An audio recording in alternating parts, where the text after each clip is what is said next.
You wanted the best. You've got the best podcast. The hottest podcast in the world. The Chris Voss Show, the preeminent podcast with guests so smart you may experience serious brain bleed. The CEOs, authors, thought leaders, visionaries, and motivators. Get ready. Strap yourself in. Keep your hands, arms, and legs inside the vehicle at all times, because you're about to go on a monster education roller coaster with your brain. Now, here's your host, Chris Voss.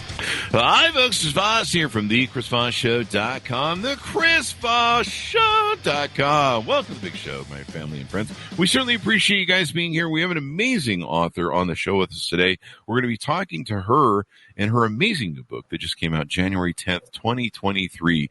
And the title of the book is Do This, Not That, which is probably the story of my life. Do This, Not That. Career, what to do and not to do in 75 plus difficult workplace situations. Jenny Voss is on the show with us today. She's going to be sharing her amazing breadth and expansive knowledge. Boy, I'm good with the verbs today, as opposed to other days, of her amazing new book and why you should order it up on wherever fine books are sold. But in the meantime, be sure to guilt and shame your family and friends to subscribe to the Chris Voss Show.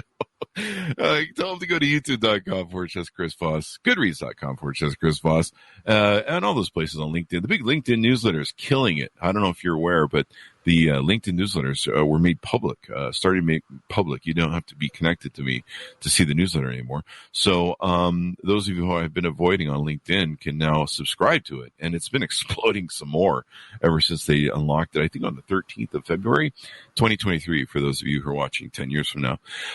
So let's get into it. We've got Jenny Voss on the show. Not Voss, but Voss with an F. So that you don't, people always have a hard time with that V and that F. I don't know why. They always want to call me boss. Do they ever want to call you boss, Jenny? Jenny, they get confused. Oh, absolutely. Yeah. Bossy, Fossy, yes. Yeah. They go right to the boss thing. And I'm like, well, I kind of am and I kind of there. So Jenny Voss, as you can hear, is a job search strategist, long-term recruiter, and the voice behind the internationally recognized career website. Let's see, JobJenny.com. I have a camera right in front of that. She is the author of the recently launched book we aforementioned by Simon & Schuster, and she has several career-related courses available on LinkedIn Learning. So we're going to be talking some LinkedIn here as well. Welcome to the show, Jenny. How are you? Well, I'm doing well. How are you, Chris? I'm doing well, if I can see around the camera that's in the middle of my screen. So give us your plugs, your .coms again, where people can find you on the interwebs to get to know you better. Sure. Yep. JobJenny.com is kind of home base. Certainly you can find me on LinkedIn, LinkedIn Learning under Jenny Voss. And also I am at JobJenny on Twitter. There you go. So tell us about the book. What motivated you want to write this book? I had an interesting experience, which I think a lot of authors don't have, for which I am very grateful. I got a call. Actually, it was an email. A call? I got an email from someone at Simon & Schuster that said, we have this idea for a new series, which it is a part of a series called Do This, Not That. And we are going to create books around various life scenarios, among them career. Also on the same day as Do This, Not That career launched, Do This, Not That dating also launched. Oh, really? I did not get invited to write that one, but I was offered the opportunity to kind of throw my hat in the running as the author of this book. And that I think is because I've been doing what I do as a recruiter, a career coach, a consultant for people at various levels of their careers for a long time. And I've also been a writer for a really long time. So despite the fact that this was a crazy time of my life when they came to me, I mean, honestly, who is ever going to turn down the opportunity to write a book, but more importantly, write a book that I thought was was a brilliant idea and something that's going to be helpful for a lot of different people. There you go. And you've been on LinkedIn Learning, helping people. Did that prompt a reach out from them? I think probably I have been, they call them authors. So I am a course creator for LinkedIn Learning, and I have done probably a dozen or so educational courses around various aspects of job search and career development. Yeah, I'm looking over some of your courses on LinkedIn, and I love LinkedIn Learning. Actually, I've done a bunch of their courses, and it's really fun and insightful. And they're pretty. They're not like quick and easy, but they're easy to digest, is what I'm trying to say. They're easy to take in, and it gets right to the point. There's not a lot of fluff. It's like, okay, here's what you need to do. I'm looking at some of your courses over on LinkedIn. One, you pulled almost 2 million learners. Well, job search and career development is kind of universally challenging for people. And so I think even I know this because I work with them, even the smartest, the brightest, the highest level professionals, when it comes time to making a move, whether that's a move that you need to make career-wise or you want to make a move, it's challenging. You have a lot of questions. Yeah, it's probably very popular right now, especially with your book, with what's going on with, we're kind of going through the huge layoff period with the big tech that kind of seems to have overhired a little bit during COVID. Yes. I mean, that is a big aspect of probably who is benefiting from this book so far are those who have unfortunately been a part of this wave of layoffs. Also, Chris, we're looking at a time period in which I want to say on the heels of COVID, but are we ever on the heels of COVID? I don't know. But having gone through the big wave of COVID, I know a lot of people have gotten to that spot where they're really rethinking, is this what I want to do professionally? And if no, what next? And so we have a lot of career pivoters right now, and have over the last year or so. Yeah. I mean, it's a crazy time we're going through right now, where we have this kind of looming recession, but we have extraordinary powerful job market. And I don't think that's going to change anytime soon if you understand what happened with people who retired early with COVID, and a lot of Gen Xers that basically said, we're retiring early, we're cashing out our 401k and we're going to go have fun with the rest of our lives. We've had a few people on the show that talked about it, so it's pretty good. What got you down this career path? What got you started in advising people on what to do with their jobs, their careers? What was kind of some of the proponent behind that? Interestingly, I was a corporate marketing communications leader years ago. And I one day looked at my boss's job and my boss's boss's job and thought, that's not really what I want to be doing. And I happened to have a friend at that time who ran a small recruiting agency, and he was always coming by my office. His recruiting firm worked for my corporation, the corporation I worked for. And he was always coming by my office saying, you'd be really good at this. When are you going to come and be a recruiter for us? And so I had a moment in my corporate career where I just thought, I'm done. I don't want to do this anymore. And I called him up and I said, all right, what does this entail? And what it entailed was a substantial pay cut, but an opportunity to learn a whole new career path, which really was meaningful for me because I've always really enjoyed, this is going to sound very cliche, but I've always really enjoyed helping people problem solve.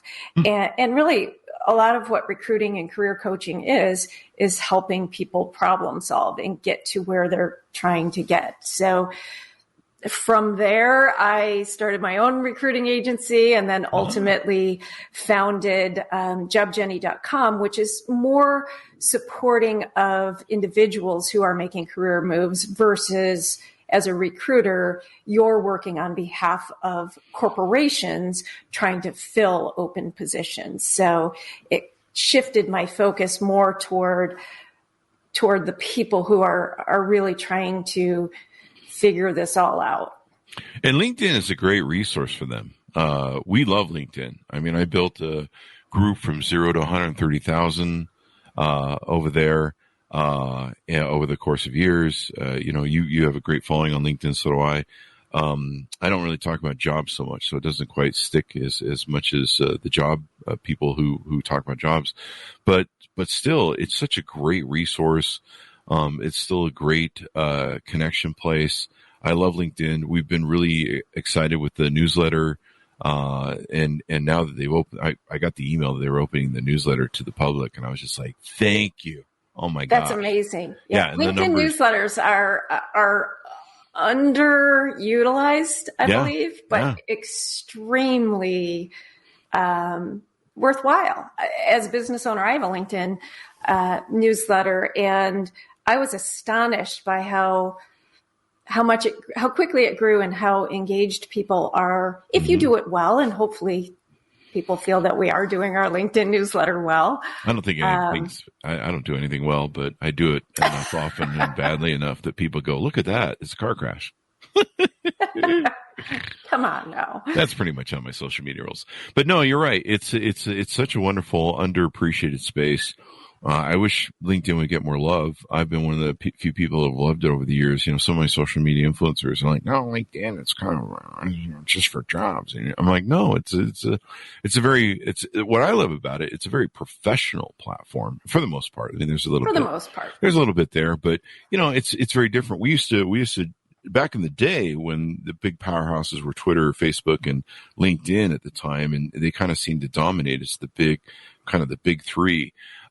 We would call Twitter is like being at the bar, and Facebook is like being at your home, and LinkedIn is like being at your office. So you're professional there, and then when you're at the bar, you're just a drunken menagerie of mess, and it doesn't seem like Twitter's changed much. And then when you're home, you're posting pictures of the kids for grandparents and stuff like that, and whatever noise you want to make.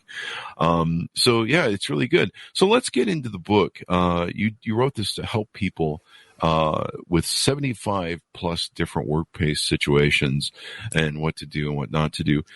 Give us some tease out. What are some things people are going to find in this book when they order it? What I love about this book is that it's super actionable. Mm-hmm. So I think a lot of nonfiction books, self-help books, if you will, sometimes they dwell a lot on the theory and what's behind it. And what I've discovered over the years in working with job seekers and people making career pivots is that they're really hungry for actionable tips. What do I do? How do I get unstuck? Or how do I even put together this plan? And so the book was designed to be incredibly actionable in immediate terms. And it's set up in 5 main sections. So whether you're looking to land a new job or have a good relationship or deal with your boss or get along with your coworkers, or move up to the next level and be the boss. Or then there's a 5th section that's kind of a menagerie of things like, what do you do if your coworker keeps stealing your food out of the fridge? I mean, but there's a lot of more serious topics related to if you have a micromanaging boss, or if you have a problem with a client that you can't get through, or you're dealing with a layoff. So the great thing about the book, and what it really excited me about it when Simon & Schuster came to me, is it's a book that you can be in an immediate situation and be like, I don't know what to do. Grab the book. It's a 2-page lesson. Every one of the lessons, and there are actually 81 of them, is 2 pages long and set up in a way that says, do this, don't do that, think about this, here are some things to say this, and then what maybe you can do going forward.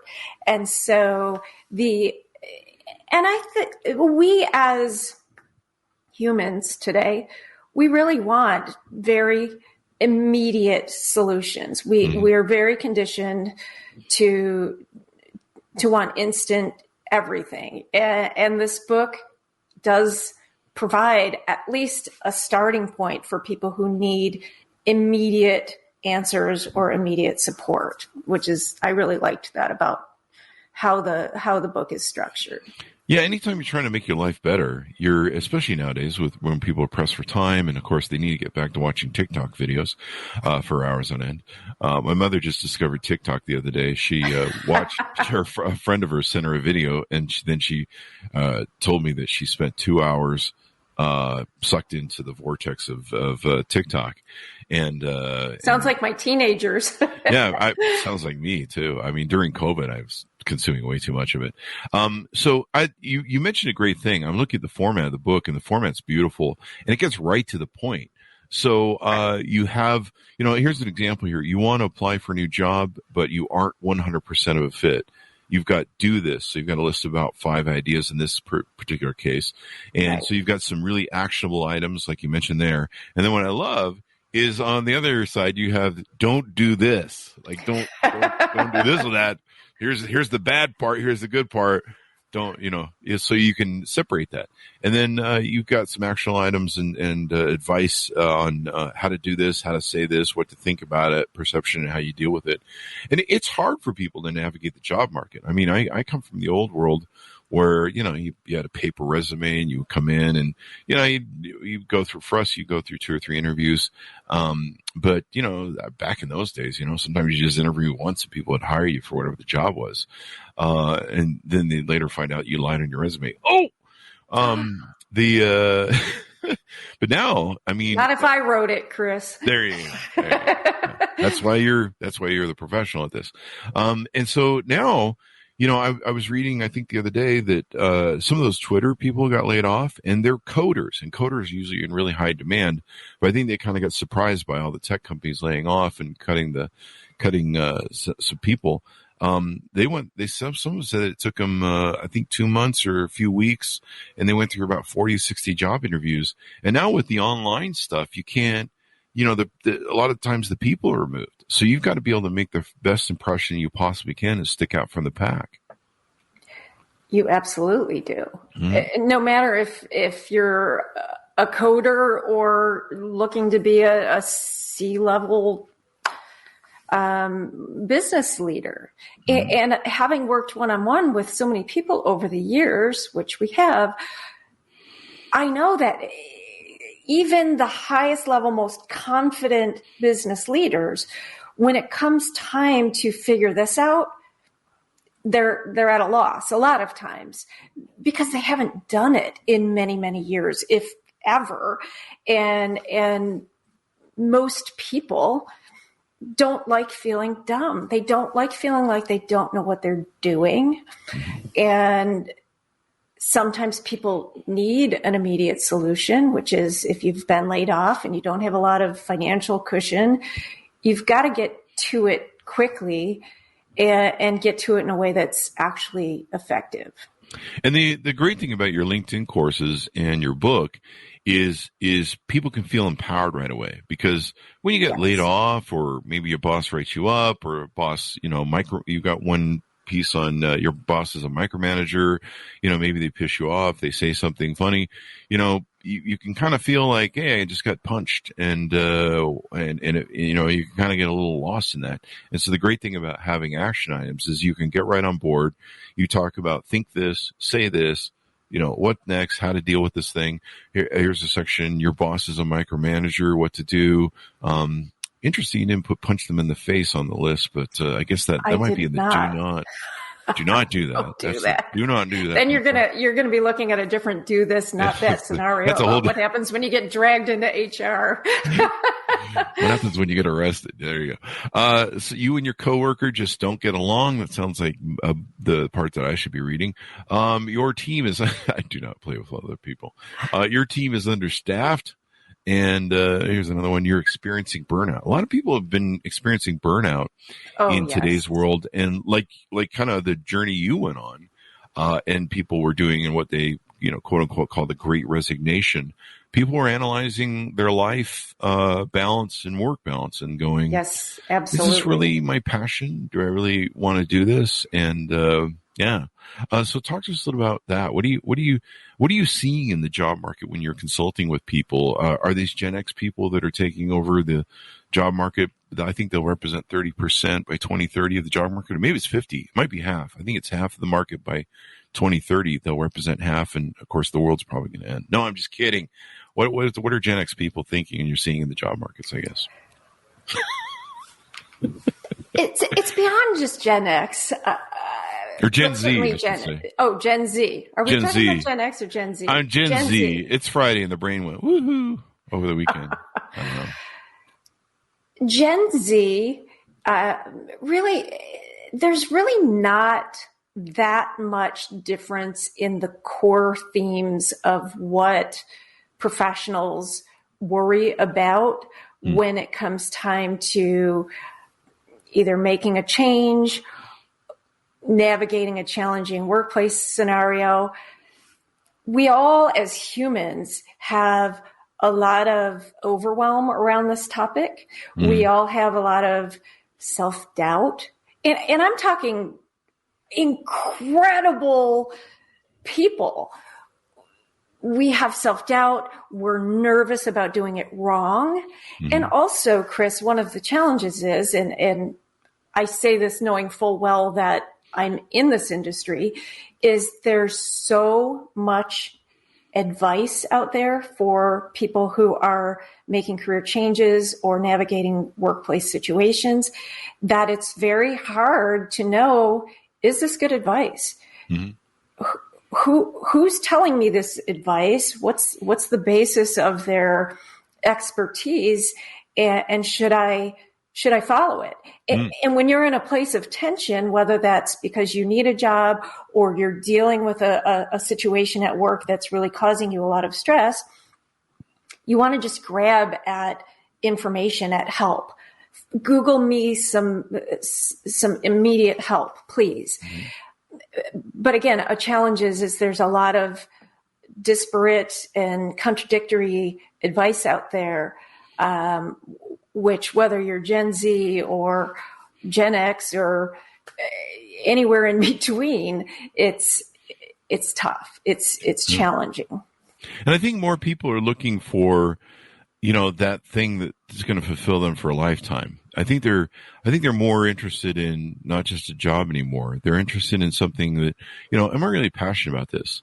One of the things I wrote about in my book and I talk about to people is my first companies, I was just kind of an investor in, or a startup person. I love being CEO. I love being a problem solver. I love being an innovator, but I didn't like any of the businesses that I started.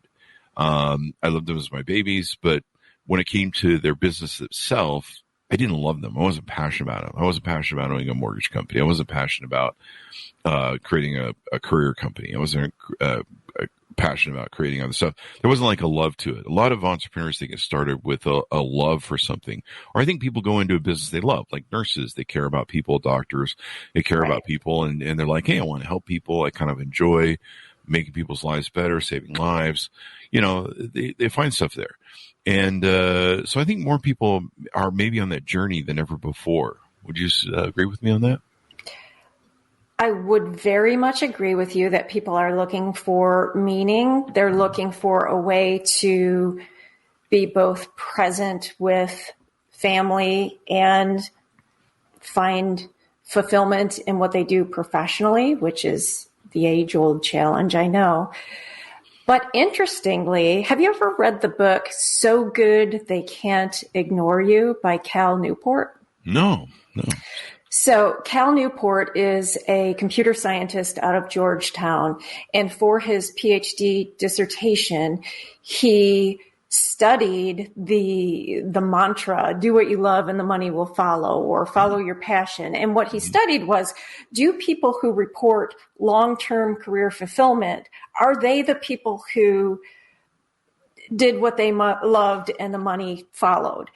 And really fascinating was that he found through his studies that there's often an inverse relationship between those who just decided, oh, I'm just going to follow my passion, and those who felt fulfilled long term.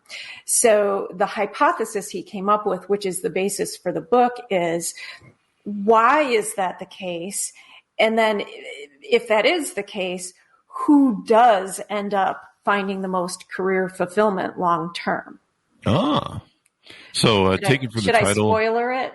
If you want. It's not your book, so you won't say Well, the subtitle of the book is Why Skills Trump Passion in the Quest for Work You Love. And really what he's trying to get at is the best way to go about this. And he really changed the way I think and how I coach too, is thinking about where you have career capital, whether that's education, experience, skills, all of those things.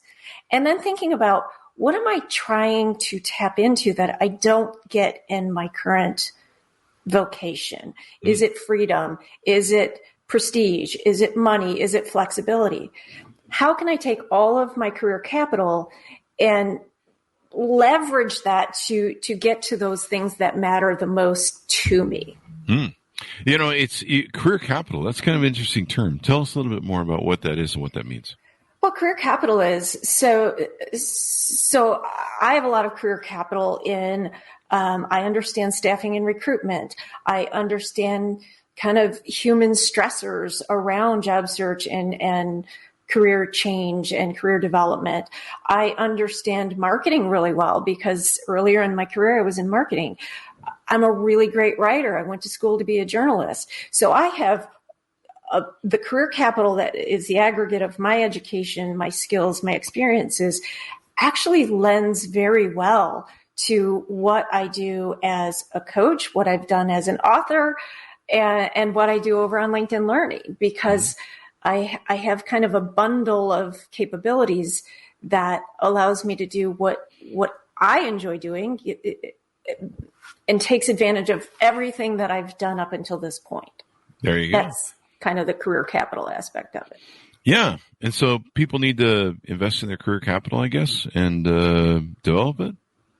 No, it's more thinking about my career capital is my skills, my education, my experience that I already have. But how can I use that all in a new way that maybe results in me feeling more fulfilled in my career?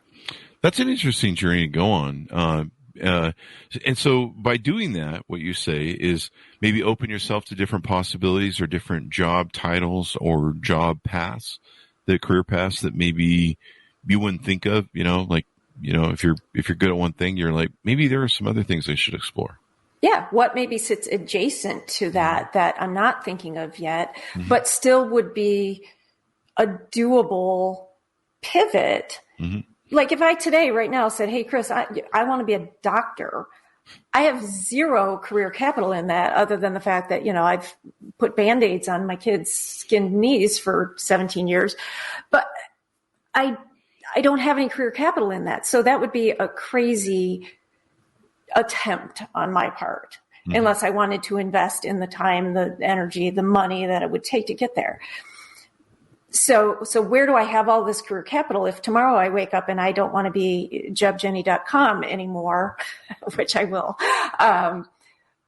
what could I pivot into that maybe the skills and expertise I have would be highly valued while I also move into something that maybe works better for me?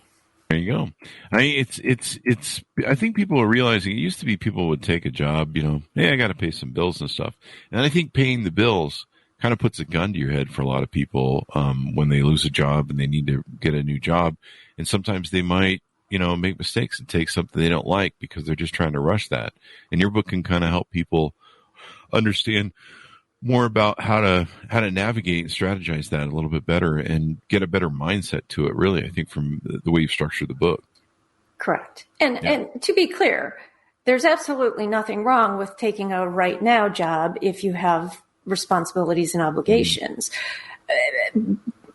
But the trick is to not get stuck in that if that's not what you really want to do, is to get your bills in order and then still keep steering yourself towards something that's perhaps more meaningful and fulfilling to you. There you go. And of course the big thing these days is this remote work or hybrid work or, Correct. working in the office. Are you finding a lot of the job applicants you're working with or people that are seeking new careers and stuff, you find there's still that battle going on for a lot more people want that remote work? It's a fairly hot topic right now, for sure, because there are organizations that even those who hired people under the promise, if you will, that this was a remote job, that now they're making decisions that, hey, we really need you to come into the office at least X number of days a week. Some organizations are discovering that their employees through COVID moved and didn't indicate that that was what they were doing. And so they're saying, hey, it's time for us to have you come back certain days a week. And they're running into some snags with that. And yes, for sure. There's a lot of adjustment going on with that right now in the marketplace, for sure. Yeah, it's pretty interesting. I mean, I remember there were some companies, I believe Twitter, if I recall rightly, was one that told all the employees, hey, I think Jack said, you can go, we're going to do this forever. If you want to work at home, work at home. And then, of course, they got bought out by Elon Musk. And he's like, no, claw back. We need everyone back in the office. And it's kind of interesting. But it's been interesting as the dynamic of the United States has changed, where people have moved around the country. I know a lot of people who moved out of San Francisco and L.A., the price of everything and the quality of life, spending 4 hours a day in a car doing traffic. It's a whole lot different if you can come home and spend time with the family. If you're not, those 4 hours are 4 hours, especially when you're at work for 8 hours and then you sleep for 8 hours if you're lucky. And people have gotten a taste of that now, so they don't want to give it up. They don't want to give it up. And if you as a company have proven that you can be effective as a company, as a team, with either a remote or a hybrid setup, it's hard for professionals, people on those teams, if you say, okay, now it's time to come in every day of the week. What's the justification for that? And is it a fair justification? Mm-hmm. Yeah. What do you see as markets that are hot right now? What are people? Is it the remote thing people are looking for the most? Is it any sort of specific sort of? Are people looking to be entrepreneurs more, or do the career pivots like you did, and other people? What do you think is the big thing that is most popular on people's minds right now? There are definitely more people than I've seen in all the years I've been doing this who are evaluating doing their own thing, whether that's as a consultant or starting something. Certainly more people than ever before are trying to find ways that they can work from anywhere. Location independent is a big thing. And whether that's working remotely for a corporation or, again, starting your own thing. That's, again, through COVID, a lot of people got used to being able to be anywhere and still work, be at home with their families, be able to throw a load of laundry in halfway through the day, or not have to drive. If you looked at the mileage on my vehicle, and I've been working from either a small office near my home or my home for like 15 years, you would think a 95-year-old grandma was driving my car because of how few miles I put on my car. I'm in the same venue. I started working at home after we dumped off our partners and investors, in 2004? And so everyone just kind of joined me. And like Geico loves the like, go, how many miles did you drive this year, Chris? I'm like, none. I don't have a wife and kids, so I don't have to go to the elementary school. I just have to chase dogs around the house. And so they're always shocked. They're just like, how many miles did you drive your car? And usually usually when I travel, I just rent a car, because then if it breaks down, I just throw somebody the keys and go. Have fun with that, and it's fun to drive different cars. But plus they take so much abuse on the road. But it to me, it's just like it's being able to work anywhere in the world, pretty much as long as you have access to Wi-Fi at certain times of the day. Is just wonderful, and it's rich. And, people have always talked about this sort of future environment where everyone's kind of a mindset and a course creator and sharing their wealth and knowledge, that they have. And, basically we kind of become this almost cerebral sort of society, that is sharing these brilliant minds and ideas. And I think, COVID kind of helped really bring that, to the front faster. I will agree, but you would probably agree with me on this too. It also bubbled up a whole bunch of, hey, I'm going to be an influencer. I'm going to be a course creator. I'm going to be a thought leader, which is wonderful if you do have rich knowledge and something of value for others. That would be incredibly beneficial in helping others thrive and grow and learn and think. But it's a bit of the Wild West out there right now. Most definitely. Yeah. It's crazy. I mean, there's some people that you talk to that don't know a clue what they're doing, but I think that's, prevalent in anything. I remember when I first got 200,000 people on Twitter, I found a course creator one time who was selling a course on how to get to 100 followers on Twitter. And I'm like, wait, people are charging for this? And just for 100 people, like, what are you going to do with that? But, Barnum Bailey said you can sell anything to anybody at this point. So there's always a market for it. What do you see coming forward with 2023? What do you see the future, in the job market for 2023 and maybe onward? You want to throw any, predictions out there? Well, I do think we're going to see some topsy-turvy still with tech. Tech, among others, where those organizations that really ramped up through COVID to accommodate the remote workforce and now overstaffed, we're going to see some movement there. Now, I say that, but I also say there's still plenty of opportunity out there.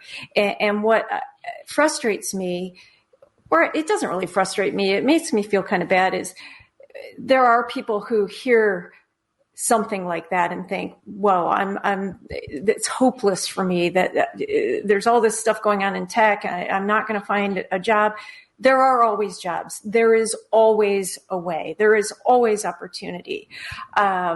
So even if you're in the tech industry, or there's a lot of movement in recruitment right now too, because a lot of recruiters were hired to quickly ramp up some of these pockets of industry that grew really fast during COVID, and now they're not needed. There's always opportunity. So finding a way to make yourself stand apart, finding a way to really put yourself in the right places for some of those opportunities.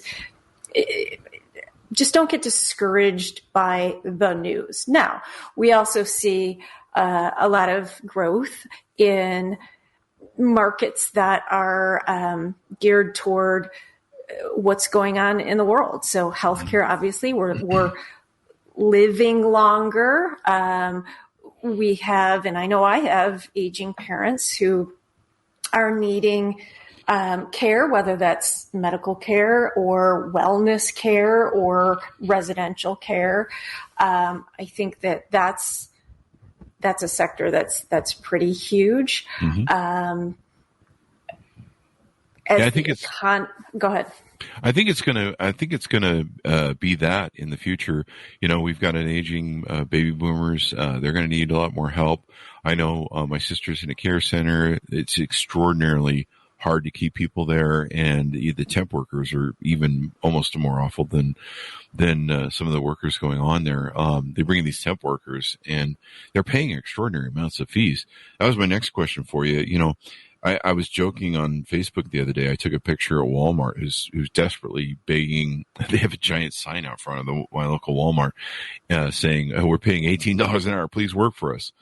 And I was joking about how, 2 or 3 years ago, we're kind of, everyone's kind of this political argument online about how, should we raise the minimum wage to $15 an hour? No, the economy will crash and blah, blah, blah. And now everywhere I go, where I live, I mean, it's just people desperate for workers. I mean, I've even gone to restaurants where they've said to me, hey man, we're having trouble keeping people in here. And yes, the Great Resignation has kind of created some things like, we had an author on who's in the medical field, and they've talked about how there's a decline in doctors, not only with COVID has driven people off, but just people wanting to go be in that industry because it's a hard industry. You've seen, I think a couple of the great airlines have said they're not going to require college degrees for people to go to work for them anymore. So you're kind of seeing this upending of college degrees and stuff. Does your book help people navigate the money part of, getting paid and negotiating that? Yes, there are lessons specific to that about if you wanted to ask for a raise or ask for a promotion. And that is a challenging conversation for most people. So that it certainly gives the reader some ideas around how do I put my best foot forward or maximize the odds that if I go to my manager, if I go to HR and ask for this, that it's going to be a yes. Absolutely. Mm-hmm. It's been interesting too. They've had to start passing these laws. I didn't understand this was going in the marketplace. New York State, I believe, passed a law where you have to disclose the earnings. And I started seeing this on California LinkedIn. too. Yeah. I started seeing this on LinkedIn where people are like, hey, this is really BS that we go through 4 to 5 interviews and all this waste of time, and you're not even going to pay me what I want. And I remember back in the old days, they would tell you what they were going to pay you. But, I haven't worked for people since I was young. And I guess that became a thing in the market to the point it became pretty toxic where people weren't disclosing it. But that's a new employee empowerment sort of thing that's going on as well. It's a great step in the right direction in terms of the transparency is designed to lead to salary equity. Mm-hmm. For people of color, for women, for people with disabilities. And yes, New York City, the state of California, in January, I think it is now the law, Colorado. So you're seeing a lot of requirements for salary disclosure on job descriptions, but then also corporations who are based in those communities or those states, if they have other locations, a lot of them are just universally going towards salary transparency, which is really nice. Yeah. However, it's a bit crazy out there right now. The salary ranges posted for some of the jobs that you see, it's like 50,000 to 450,000. Oh, really? Yes. So sounds like some gaming going on. There is some gaming going on. So we're going to go through an adjustment period where organizations who have long, I'll just say it, they've held the cards in terms of the advantage in the negotiation, and they no longer have it. Some are responding in ways that are not super helpful. There you go. I like how you frame that. It is interesting to me for the first time in probably 40 years or maybe longer, there's empowerment now with the employees. And I think from what I understand of the math, you can tell me I'm wrong years from now if I'm wrong, but I'm willing to bet on it. But from what I understand with the math, I mean, like I said before, a lot of the baby boomers left the marketplace early. A lot of the Gen Xers exited early. And the Gen Zers, they kind of want a certain fulfillment with their jobs, and they want to feel like it's more purpose-driven, I think. And there's just an empowerment going on with the employees now. And so books like yours can help people empower them better, give them the knowledge and strength they need, tools they need, it's a nice reference sort of type book where, like you say, you can go right to the chapter and go, my boss just said this to me today. What do I do with that? Exactly. Yeah. And then you don't resort to punching them in the face, which you should never do. You should never do that. You should never do that. No. Never do that. Just you can honestly get this book and read it cover to cover if that's how you read a book. A lot of people do. But yes, just as you said, it's a nice reference. You can have it on your desk. You can be like, oh my gosh, I'm stuck here. I don't know what to do. And you get a quick 2-page lesson that at the very least, it gives you some immediate ideas on how to proceed. And how not to proceed. And how not to do it. I'm going to write a book on do this, don't do that, on the life of Chris Voss and what to do as Chris Voss. And it's just going to be like, it's going to be like 1 page. It's going to say, when you wake up, don't do whatever you think is a good idea. And just shut up and do your work. You're doing all right, Chris. I don't know. I suppose so. It seems to work for me, whether it's working or not. I don't know if it's if it's on the rest of it. I don't know what. There's a joke there somewhere. Anyway, Jenny, thank you very much for coming on the show. It's been really insightful to have you on, and we've talked about a great amount of things. People should grab your book. Give us your plugs where you want people to find you on the interwebs and get to know you better. Yep, jobjenny.com. You can find me on LinkedIn and in the LinkedIn Learning library of courses. Certainly the book is available at all the majors, online and retailers. And on Twitter, I am at jobjenny. There you go. And order the book, folks, wherever fine books are sold. Just came out January 10th, 2023. Do this, not that.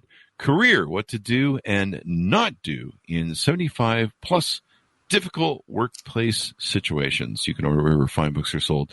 Thanks for tuning in. Be good to each other. Stay safe, and we'll see you guys next time. And that should have us out, Jenny.